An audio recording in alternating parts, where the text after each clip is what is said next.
ലോക്സഭാ തെരഞ്ഞെടുപ്പിലെ വിജയത്തിന്റെ ക്രെഡിറ്റിനായി കോൺഗ്രസിൽ പോര്. UDF വിജയത്തിന്റെ ക്രെഡിറ്റ് ഒറ്റയ്ക്ക് അടിച്ചെടുക്കാൻ PR വർക്കുമായി പ്രതിപക്ഷ നേതാവ് VD സതീശൻ.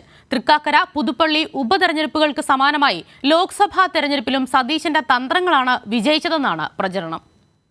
ഞങ്ങൾക്ക് ഏതെങ്കിലും തരത്തിൽ നിങ്ങൾ ഈ പറഞ്ഞ പോലെ സാങ്കല്പികമായൊരു ചോദ്യമാണ്, ഞങ്ങൾക്ക് പരാജയം ഉണ്ടാവില്ല.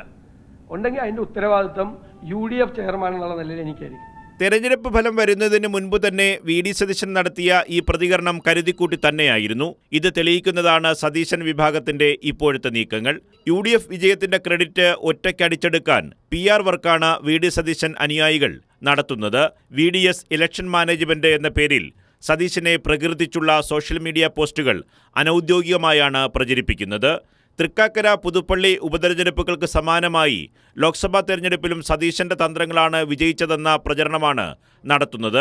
തെരഞ്ഞെടുപ്പിന്റെ മുന്നൊരുക്കവും സ്ഥാനാർത്ഥി പ്രഖ്യാപനവും പ്രചരണ വിഷയങ്ങൾ എല്ലാം തീരുമാനിച്ചത് സതീശൻ തന്നെയെന്നാണ് PR ടീം പ്രചരിപ്പിക്കുന്ന സന്ദേശത്തിൽ പറയുന്നത്. സതീശന് വേണ്ടി പ്രവർത്തിക്കുന്ന അനൌദ്യോഗിക ഗ്രൂപ്പുകളിലൂടെയും സാമൂഹ്യ മാധ്യമങ്ങളിലൂടെയുമാണ് ഇത് പ്രചരിപ്പിക്കുന്നത്. അതേസമയം തെരഞ്ഞെടുപ്പ് ഫലം വന്ന ദിവസം KPCC ആസ്ഥാനത്ത് നേതാക്കൾ ഒരുമിച്ച് മാധ്യമങ്ങളെ കാണണമെന്ന AICC നിർദ്ദേശവും സതീശൻ അവഗണിച്ചു. സതീശൻ പ്രതിപക്ഷ നേതാവിന്റെ ഔദ്യോഗിക വസതിയിൽ ഒറ്റയ്ക്ക് മാധ്യമങ്ങളെ കണ്ടു. ഇതോടെ UDF നേതാക്കൾ വാർത്താസമ്മേളനം നടത്തേണ്ടെന്ന് തീരുമാനിച്ചു മടങ്ങി.